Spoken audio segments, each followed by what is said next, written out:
অনেক আল্লাহর ওলি বুজুর্গ দুনিয়াতে দেখছি, কিন্তু নবীর মতো এত জাদুই ওলি এটা আমি খুব কম দেখছি। আমি বলতে চাই আমাদের কালচারাল সেক্টরে এবং মনস্তাত্ত্বিক পর্যায়ে মনোজগতে অনেক পরিবর্তন দরকার। সরকারের সংস্কার, শিক্ষা সংস্কার, বহু সংস্কার দরকার। সবার আগে আমাদের মনোজগতে, ভাবনার জগতে, চিন্তার জগতে সংস্কার দরকার। আমি ছোট্ট দুটি উদাহরণ দিব। প্রথম উদাহরণ, 1999 সালে ইরান বিপ্লব হয়। তাদের সেই বিপ্লবের আগে পারমাণবিক চুল্লি ছিল শাহের আমলে, এবং সেটা আমেরিকা গিফট করেছিল। কিন্তু বিপ্লবের পরে ওনারা সেই পারমাণবিক চুল্লি ধ্বংস করে দিয়েছে, কারণ মানবতা বিরোধী অস্ত্র বানানো জায়েজ নেই, হারাম, অবৈধ।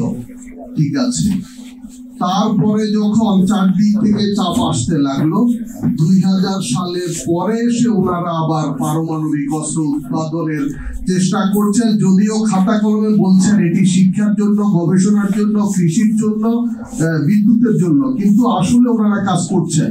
তাহলে এখন শেষে বলছে নিরাপত্তার জন্য অস্ত্র রাখা, পারমাণবিক অস্ত্র উৎপাদন সংরক্ষণ জায়েজ হবে। তাহলে এটা যদি 19 সালে বুঝতেন, তাহলে এই দখলটা সামলাতে হতো না, এই চাপে থাকতে হতো না। আমরা দেখেছি ভারত পাকিস্তান 3 বার যুদ্ধ হয়েছে, তখন উভয়েরই পারমাণবিক শক্তি ছিল না, কিন্তু যখনই উভয়ের পারমাণবিক অস্ত্রের অধিকারী হয়েছেন উভয় দেশ, তখন এই ঠেলাঠেলি হয়, যুদ্ধ আর হয় না। কার্গিল যুদ্ধ হয়নি, কারণ উভয়েরই পারমাণবিক শক্তি আছে, উভয়ের ক্ষমতা সম্পর্কে সচেতন। নিরাপত্তার জন্য এই যে চিন্তাগত অগ্রগতি, এটা আমাদের দরকার। সর্বশেষ 2000 সালে তালেবান সরকারের যে দৃষ্টিভঙ্গি ছিল, 2021 সালে এসে তাদের দৃষ্টিভঙ্গি পরিবর্তন হয়েছে। আমি বলছি আমাদের সুন্নাত অনুসরণ করতে হবে। চিন্তার মধ্যে সুন্নাত আছে, সাহাবায়ে ইকরামের যে আদর্শ, সেটি শুধু আমাদের পোশাকে নয়, আমাদের চিন্তা জগতে সেই সুন্নাত আমল করতে হবে। আল্লাহ রাব্বুল আলামিন আমাদের মনোজগতে সংস্কারের তৌফিক দিন, আমিন। আসসালামু আলাইকুম ওয়া রাহমাতুল্লাহি ওয়া বারাকাতুহু। আলহামদুলিল্লাহ, শুকরিয়া, জাযাকাল্লাহ। ইতিমধ্যে আমাদের মাঝে উপস্থিত হয়েছেন আমরা সকলেই, যার আন্দোলন, যার পরিকল্পনায় উদ্বুদ্ধ হয়ে দেখেছি এই দেশের ছাত্র সমাজ মাঠে ময়দানে ঝাঁপিয়ে পড়েছিল। দীর্ঘদিন পর্যন্ত ঢাকা ইউনিভার্সিটিতে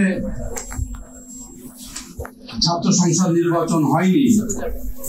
পরিশেষে যখন নির্বাচন হলো, সেই নির্বাচনে বিপুল ভোটে যিনি বিজয় হয়েছিলেন, আমাদের সেই ভিপি নুরুল হক নূর, তিনি বর্তমানে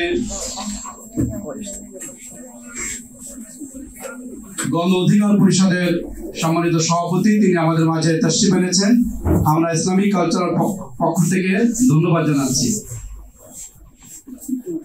মাশাআল্লাহ, আমরাও এই বিপ্লবী আমির বলবো, বিপ্লবী আমির নূর ভাই, মাশাআল্লাহ, উনি আমাদের ইয়ংদের প্রেরণা যোগায়।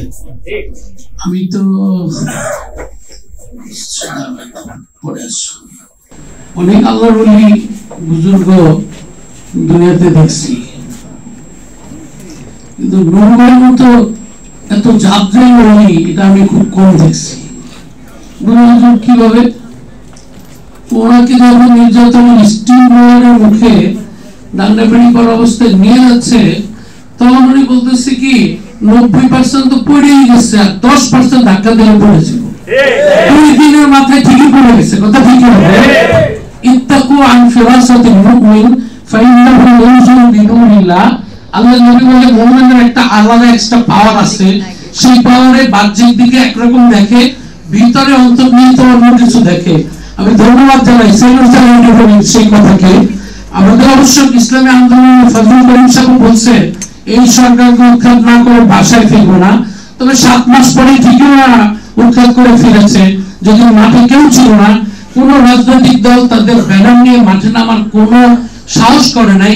সেই মুহূর্তে ইসলামী আন্দোলন বিশাল মিছিল শাহবাগে এসেছে, ঠিক কিনা বলে? ওনার কথাও ঠিক আছে, উনিও বুজুর্গ, কিন্তু 7 মাস পরে ওনারটা ফলিত হয়েছে। আর নুরুল একটা ডাইরেক্ট 48 ঘন্টার মধ্যে প্রতিফলন আমরা দেখেছি। তারপরে এই জন্য আমরা ধন্যবাদ জানাই দূরদর্শিতা। তারপরে এরকম সাহসী কোন ব্যক্তি আমি দেখি নাই যে হাজার হাজার পুলিশ ঘেরাও করে বাসায় সেখানে লাইভ করে যেভাবে উনি ইন্ডিয়ার সাম্রাজ্যবাদ আগ্রাসী সব আসছে এইভাবে বলার ভাষা।